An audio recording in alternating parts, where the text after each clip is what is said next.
Is there any, like as you said, there's like males beyond the age of 60 plus, basically senior citizens, they have the high risk of having breast cancer, right? That's Yeah. true. So, and it is also true that there is also an importance of prognosis rather than going on the diagnosis part. So, if we Yeah. sum up, like it should be like something like steps for a healthy living and to screen yourself for cancer. So, can you just sum up in few lines what should be the step? A person, what at what age, and what should be the right step to at least identify the risk at a very early stage? Okay. Fine.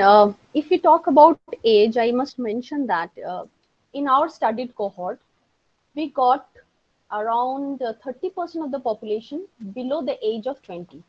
I mean, I Hmm. had many amount of patients at the age of 18, 16, even 12. Okay.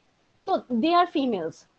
And males in general, because it is a theoretical base that they will be developing this breast cancer at a later age, means older men are more susceptible for breast cancer than younger males.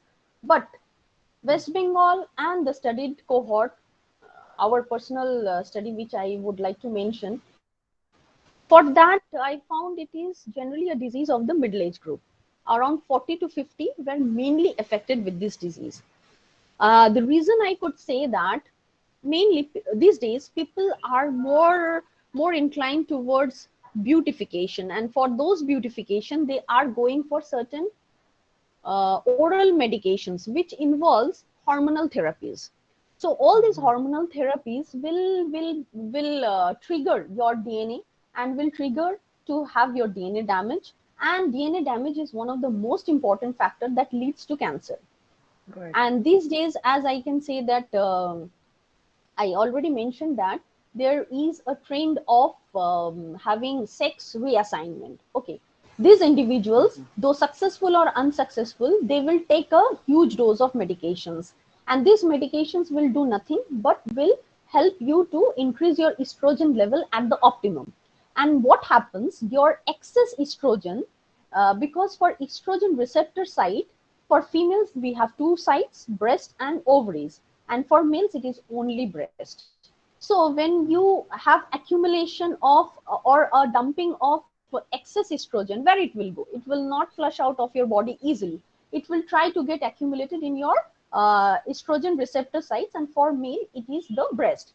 So unknowingly they will intake more amount of estrogen, and this estrogen will start dumping in the breast site, and it will finally grow up to a tumor or a lump.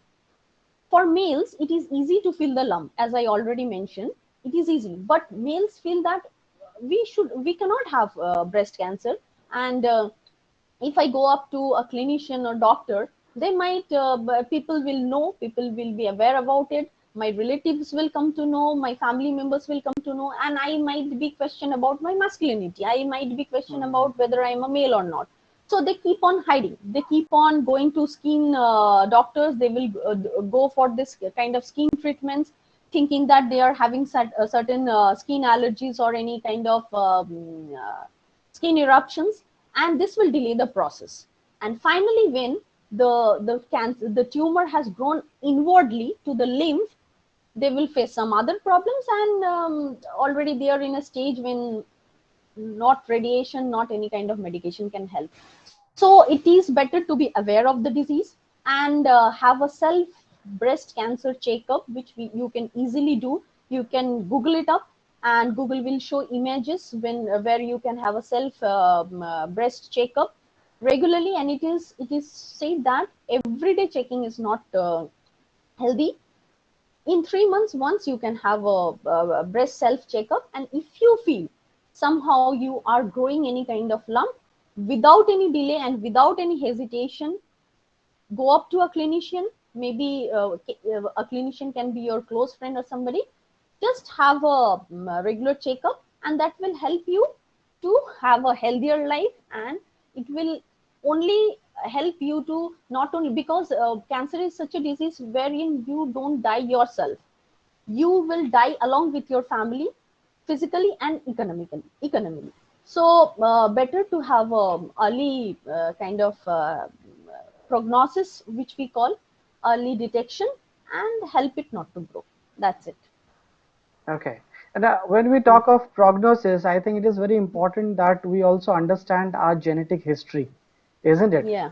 So Yes. what is like what do you suggest that a normal person should at least once in their lifetime they should have an idea what is their genetic or what is the Uh, pedigree ac about it? yes. The thing is that if you have a first degree or a close relative affected with this disease, Hmm. so you should be more aware.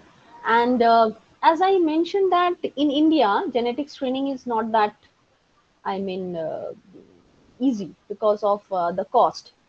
So if somebody has that facility, they Hmm. should, I mean, they should not delay in the process and should go to have a genetic screening.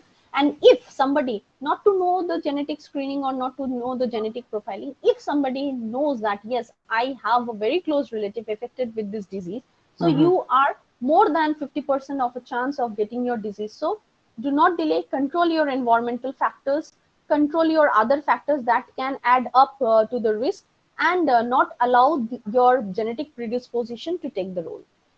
That's it, Okay. because genetic predisposition is only 25%, but Right. rest 75% is in your hand, which you can control.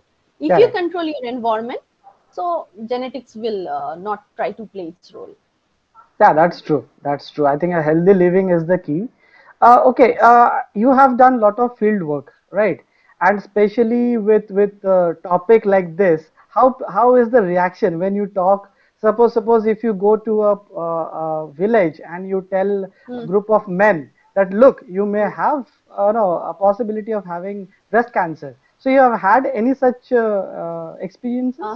yes, actually, recently we are Anthropological Survey of India has taken up a project on denotified, notified, and semi-nomadic, nomadic communities. Mm-hmm. So here we go to communities which are generally not known to public. I mean, they dwell in very small hamlets and scattered here and there. They are generally migratory populations. Mm-hmm. So we are trying to locate them, and there will be some other policies for them.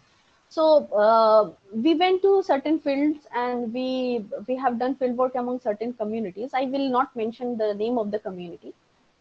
Um, the person, we had to take up the this health history. Okay, so while taking the health history, while talking, I can see that the person is affected with male breast cancer.